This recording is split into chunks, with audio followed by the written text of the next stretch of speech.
Hi everyone, how are you all? I hope you all are absolutely fine. Today we will study the new reactions of hydrocarbons which are very important and related to the alkenes. Number first reaction is dehydrohalogenation. As the name also clear that D means removal, hydro means hydrogen and halogen means halogen. ऐसी reaction जिसमें hydrogen और halogen दोनों का removal होता है that is known as the dehydrohalogenation. अब ये alkyl halide से ही हो सकता है जहां पर हेलोजन और आपका हाइड्रोजन एटम दोनों होंगे वही तो रिमूव होंगे. And this reaction is carried out by the dehydrohalogenating agent that is the alcoholic KOH. Alcoholic KOH dehydrohalogenation का काम करता है. कैसे करेगा जरा वो समझो. सपोज मैंने CH3CH2Br ले लिया, ये एक एल्काइल हैलाइड है. फंक्शनल ग्रुप से जिस कार्बन पे जुड़ता है फंक्शनल ग्रुप वो कहलाता है अल्फा और नेक्स्ट कार्बन कहलाता है बीटा. फंक्शनल ग्रुप से नेक्स्ट होता है अल्फा, उसके आगे होता है बीटा. तो अल्फा से ये Br जाएगा, ये K कह सकते हो आप, और ये Br, ये आपका रिमूव हो जाएगा ऐसे KBr. बीटा से H ले लो और यहाँ से एक OH ले लो, ये बन गया आपका H2O. और यहाँ बचता है CH2 डबल बॉन्ड CH2, ये एज इट इज रख देंगे. यहाँ पर बेसिकली था नहीं डबल बॉन्ड क्रिएट होगा क्योंकि जब आपने दो एटम यहाँ से निकाल दिए 1H एंड 1Br तो यहाँ पर कार्बन की वैलेंसी डिस्टर्ब हो गई, तो इसलिए हमें वहाँ पर डबल बॉन्ड आना पड़ेगा. सिमिलरली सेम रिएक्शन कर सकते हैं हम 2-ब्रोमोप्रोपेन से. इसमें फंक्शनल ग्रुप जिस कार्बन से जुड़ा है वो हो गया आपका अल्फा और उसके एडजेसेंट वाले बीटा होते हैं. एडजेसेंट उधर भी है, एडजेसेंट इधर भी, आपकी मर्जी है कहीं से भी H रिमूव करा सकते हो.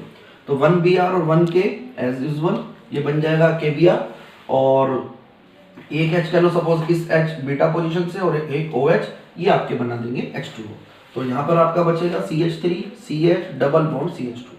आप चाहो तो यहाँ से भी एक H रिमूव करा सकते हो लेकिन फिर इधर से नहीं कराना, एक बार में एक साइड से कराना है. तो डबल बॉन्ड बस उधर का इधर आ जाएगा. तो आप कह सकते हो ये कंपाउंड जो है सेकेंडरी है, 2 डिग्री अल्काइल हैलाइड है और ये ज्यादा रिएक्टिव है. टर्शियरी होगा तो उससे भी ज्यादा रिएक्टिव होगा टुवर्ड्स द डीहाइड्रोहेलोजिनेशन. समझ में आया? डीहाइड्रोहेलोजिनेशन क्या होता है? ऐसा प्रोसेस जिसमें हाइड्रोजन और हेलोजन दोनों का रिमूवल होता है और वो होता किसकी प्रेजेंस में है? In presence of alcoholic KOH. अब इसी से रिलेटेड हमारा आ रहा है सेट रूल. जैसे अभी आप देखो यहाँ से मैंने 2 बीटा पोजीशन थी, दोनों में से कहीं से H हटाऊंगा तो प्रोपीन ही बनेगा. लेकिन यदि एक ऐसा कंपाउंड में ले लूं जैसे सपोज ये है जिसमें 2-ब्रोमोब्यूटेन है, अल्फा कार्बन ये है, बीटा ये भी बीटा है, एडजेसेंट वाला हमेशा बीटा ही होता है. नेक्स्ट कार्बन उसका गामा कहलाता है. अब जैसे मैं रिमूव करूंगा तो यहाँ से KBr रिमूव होगा. तो KBr रिमूव होने के बाद और H2O रिमूव होने के बाद या तो डबल बॉन्ड इधर आएगा या डबल बॉन्ड इधर. सपोज पहले मैं H इधर से रिमूव कर रहा हूँ तो डबल बॉन्ड आया 1 और 2 कार्बन के बीच में, कंपाउंड बना हमारा ब्यूट-1-ene. सपोज करो मैं इधर H से रिमूव करता हूँ एक बीटा से H, तो यहाँ से H रिमूव करने के बाद इन दोनों कार्बन के बीच में डबल बॉन्ड आएगा ये. तो ये रूल हमें ये आइडेंटिफाई करने में हेल्प करता है the compound which will be the major. 2 possibilities हैं, दोनों से प्रोडक्ट बनेगा but which one will be the major. तो सेट रूल के अकॉर्डिंग मेजर वो होता है the compound which is more alkylated if an alkyl halide undergoes dehydrohalogenation in the 2 different ways. कोई आपका alkyl halide dehydrohalogenation करता है 2 different way से करता है, कभी यहाँ से कभी यहाँ से, then the major product is that which is more alkylated, मतलब जिसमें डबल बॉन्डेड कार्बन एटम से alkyl ग्रुप ज्यादा होंगे. ये डबल बॉन्डेड कार्बन एटम हो गया, इसमें एक alkyl ग्रुप ये है, एक alkyl ग्रुप ये है, तो ये 2 हो गए अल्काइल ग्रुप. जरा इधर ध्यान दो, डबल बॉन्डेड कार्बन एटम, इससे कोई एटम नहीं अटैच्ड है. अल्काइल ग्रुप इससे सिर्फ एक अल्काइल ग्रुप अटैच्ड है. यहाँ थे 2 और वहां पर है 1, तो जिसमें भी ज्यादा more number of alkyl group होंगे that will be the major product. तो ये वाला प्रोडक्ट आपका मेजर रहेगा. प्लस KBr प्लस H2 ये साइड प्रोडक्ट है. ऑर्गेनिक में साइड प्रोडक्ट ना लिखो, भूल जाओ, गलत हो जाए, कोई प्रॉब्लम नहीं. मेजर प्रोडक्ट आपका राइट होना चाहिए. Next heading is the dehydration. Dehydration में देखो क्या होता है. Dehydration as you all know it is the process in which the removal of water takes place. एक जगह से H निकलना है, एक जगह से O है. जैसे मैंने इथेनॉल ले लिया और इसको हम कंसंट्रेट H2SO4 की प्रेजेंस में हीट करें, ये भी एक तरह का बीटा एलिमिनेशन है. जैसे अभी हमने किया ऊपर, ये भी बीटा एलिमिनेशन थे, ये भी बीटा एलिमिनेशन है. अल्फा से OH रिमूव हो जाएगा, बीटा से एक H रिमूव हो जाएगा. तो यहाँ पे आपका बचेगा CH2 और यहाँ भी CH2. इन दोनों के बीच में डबल बॉन्ड क्रिएट हो जाएगा ताकि कार्बन की वैलेंसी कंप्लीट रहे. अब सपोज करो मैं दूसरा कंपाउंड ले रहा हूँ प्रोपेन-1-ol. ये functional group, next carbon alpha, then beta, then gamma. Alpha से OH जाएगा, बीटा से क्या जाएगा, प्रोपीन तैयार कर दो. मैंने अब की बार एक सेकेंडरी कंपाउंड ले लिया जिसमें 2 बीटा पोजीशंस है. तो आपकी मर्जी है, OH तो यहाँ से जाना ही जाना है, H यहाँ से भी हटा सकते हो, यहाँ से भी. तो आप कह सकते हो इसमें भी कंपाउंड बनेगा प्रोपीन, क्योंकि डबल बॉन्ड यहाँ लगाएंगे तो यहाँ आ जाएगा, प्रोपीन उधर से बन जाएगा, इधर लगाएंगे तो भी प्रोपीन है। ये भी कंपाउंड ऐसा है जिसमें 2 बार डिहाइड्रोजनेशन हो सकता है बट प्रोडक्ट सेम है। यदि आपका कोई ऐसा कंपाउंड हो जिसमें 2 डिफरेंट प्रोडक्ट बन सकते हो तो मेजर प्रोडक्ट फिर सेट रूल के अकॉर्डिंग देखते हैं which one is more alkylate. Clear? इसमें भी आप कह सकते हो 2 बीटा पोजीशन है, 6 H है, बहुत सारी पॉसिबिलिटी है एंजाइम को रिमूव करने की। तो ऑर्डर ऑफ रिएक्टिविटी वही रहेगा, टर्शरी, सेकेंडरी, प्राइमरी, जैसा अभी हमने ऊपर बताया था। टर्शरी अल्कोहल जल्दी डिहाइड्रेशन करते हैं, सेकेंडरी थोड़ा स्लो करेंगे, प्राइमरी सबसे स्लो करते हैं। Next heading is the Markovnikov rule. Markovnikov rule में क्या करना होता है कि बहुत मोस्ट इंपॉर्टेंट रूल है, बड़े ध्यान से समझना है इसको। पहली बात तो ये अनसिमेट्रिकल एल्कीन पे अप्लाई होता है।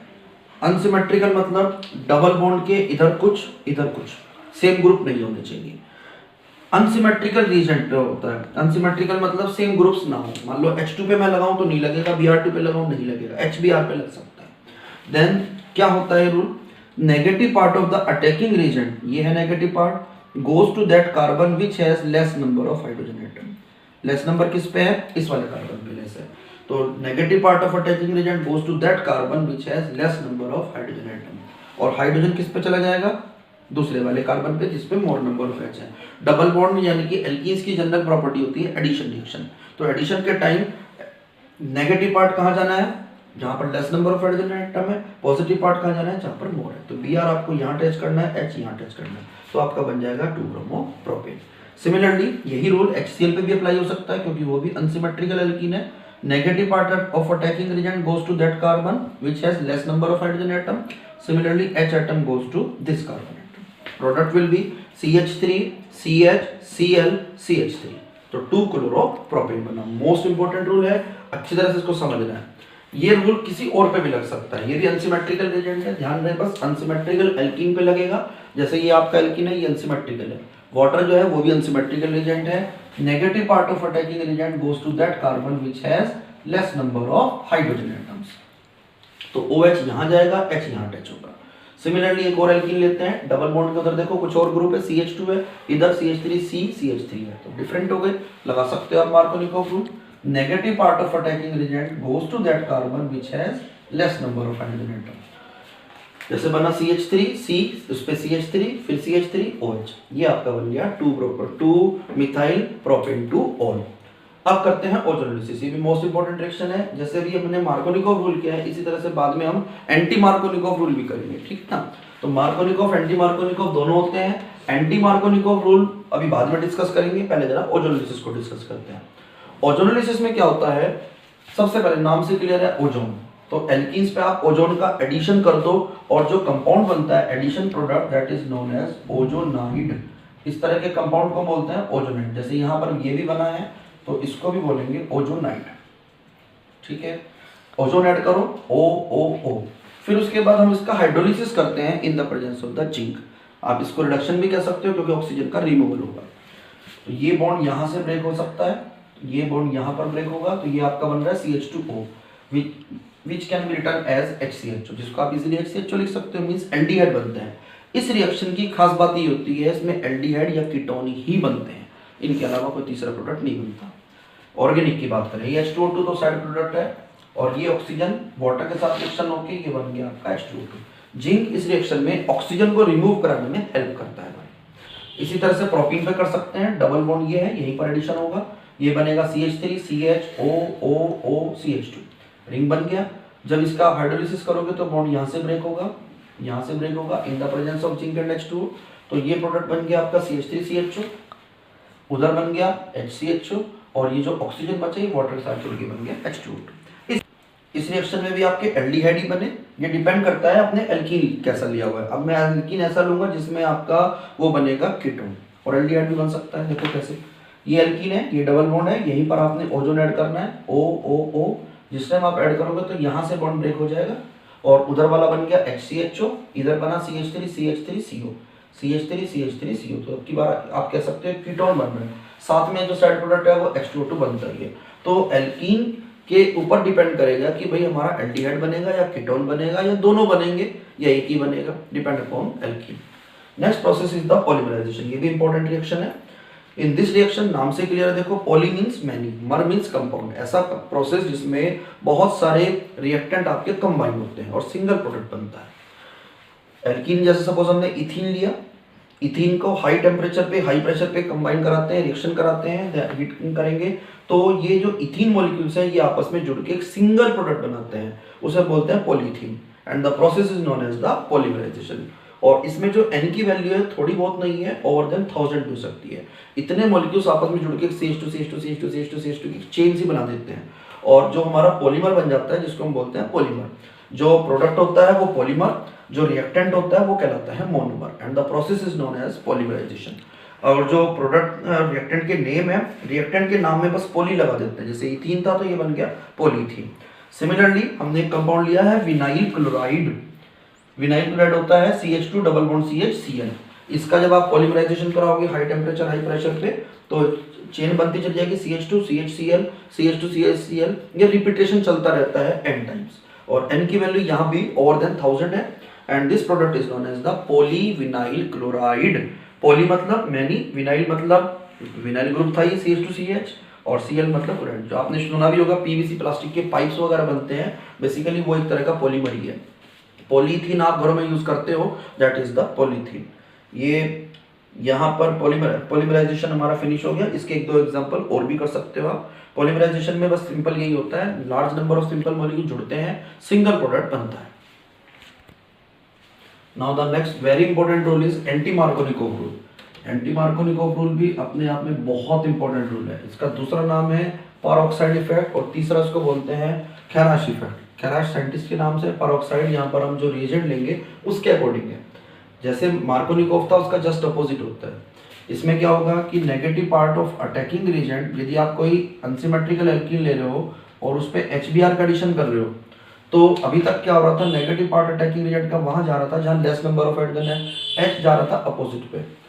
बट इन द पेरोक्साइड ऐसा नहीं होता। पेरोक्साइड की प्रेजेंस में नेगेटिव पार्ट वहां जाएगा जहां पर मोर नंबर ऑफ H है, और H वहां जाता है जहां पर लेस नंबर ऑफ H है। तो आपका प्रोडक्ट बनता है CH3 CH2 CH2Br। तो ये काम सिर्फ पेरोक्साइड की प्रेजेंस में होगा, इसलिए इसको बोलते हैं पेरोक्साइड इफेक्ट। अच्छा, ये इफेक्ट सिर्फ HBr पे एप्लीकेबल होता है। एक्चुअली इसके मैकेनिज्म से आपको समझ में आएगा। इसके मैकेनिज्म में फ्री रेडिकल्स बनते हैं, और वो फ्री रेडिकल्स इतने ज्यादा स्ट्रॉन्ग नहीं होते कि HCl के स्ट्रॉन्ग बॉन्ड को तोड़ सकें। जो HCl का बॉन्ड होता है वो स्ट्रॉन्ग होता है, इसलिए HCl पे एप्लीकेबल नहीं है। और यदि हम HI की बात करें, HI का बॉन्ड स्ट्रॉन्ग नहीं होता, वीक है, बॉन्ड लेंथ ज़्यादा होती है, आराम से टूट सकता है। आयोडीन फ्री रेडिकल बन सकते हैं, लेकिन वो आयोडीन फ्री रेडिकल इतने ज़्यादा रिएक्टिव होते हैं कि वो आपस में रिएक्शन करके I2 बना देते हैं। तो वो बजाय अटैक करने के फिर वो रिएक्शन नहीं करके I2 बना रहे हैं, इसलिए उस पर भी HI पे भी आपका ये रूल एप्लीकेबल नहीं होगा। सिर्फ पेरोक्साइड की प्रेजेंस में होता है। इसमें फ्री रेडिकल मैकेनिज्म चलता है, जबकि मार्कोनिकोव में कार्बोकैटायन बनता था, वो भी मैकेनिज्म के थ्रू समझेंगे आप। तो कार्बोकैटायन बनता है, उसमें कार्बोकैटायन 2 डिग्री ज़्यादा स्टेबल बनता है, इसलिए वहाँ पर नेगेटिव पार्ट वहाँ अटैक करता है जहाँ लेस नंबर ऑफ H होते हैं, यहाँ उल्टा होता है। नेक्स्ट एक इंपॉर्टेंट रिएक्शन हम करेंगे, preparation of ethyne by the Kolbe's electrolysis. Kolbe electrolysis से एल्केन भी बना सकते हैं, एल्कीन भी और एल्काइन भी। मेथड भी ऑलमोस्ट सेम रहता है। इस मेथड में आप क्या करोगे, पोटेशियम सॉल्ट ऑफ सक्सिनिक नहीं, मैलिक एसिड या फ्यूमेरिक एसिड का सॉल्ट लेते हैं, तो इसको बोलते हैं पोटेशियम फ्यूमेरेट या मैलिएट। ये दोनों मैलिएट या फ्यूमेरेट एक दूसरे के ज्योमेट्रिकल आइसोमर होते हैं। इसमें C डबल बॉन्ड C के दोनों H सेम साइड है तो फ्यूमेरिक एसिड, और CHH ग्रुप दोनों अपोजिट होते हैं दूसरे वाले, तो वो कहलाता है मैलिक। और अपोजिट होंगे H इधर एक H इधर CHH उधर उधर, तो बन जाता है मैलिक एसिड। हमें फिलहाल उससे कोई मतलब नहीं है, हमें मतलब है कि पोटेशियम सॉल्ट लेना है फ्यूमेरिक एसिड या मैलिक एसिड का। इलेक्ट्रोलिसिस कर दो आप इसका। इलेक्ट्रोलिसिस जिस टाइम आप इसका करेंगे, देन 2 पोटेशियम एंड 2 H2O, ये बन जाएगा आपका ट्वाइस KOH और H2, और ये दो COO ये रिमूव करा दो, और CH ट्रिपल बॉन्ड CH, ताकि बैलेंसिंग पूरी हो सके। यहाँ डबल था, वहाँ ट्रिपल बॉन्ड हो गया। पहले दोनों प्रोडक्ट बनते हैं एनोड पे, और दोनों ये बाद वाले प्रोडक्ट बनते हैं एट कैथोड। ये भी इंपॉर्टेंट रिएक्शन है, इसको लिख के याद करेंगे। Next another very important reaction is the addition of H2O। Alkynes के केस में H2O की रिएक्शन भी बहुत इंपॉर्टेंट है।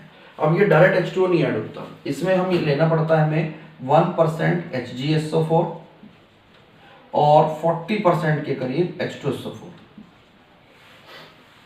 अब ये सिमेट्रिकल एल्काइन है, इस पे फिलहाल मार्कोनिकोव या एंटी मार्कोनिकोव रूल कोई अप्लाई नहीं हो रहा है। H कहीं भी जोड़ो, OH कहीं भी जोड़ो।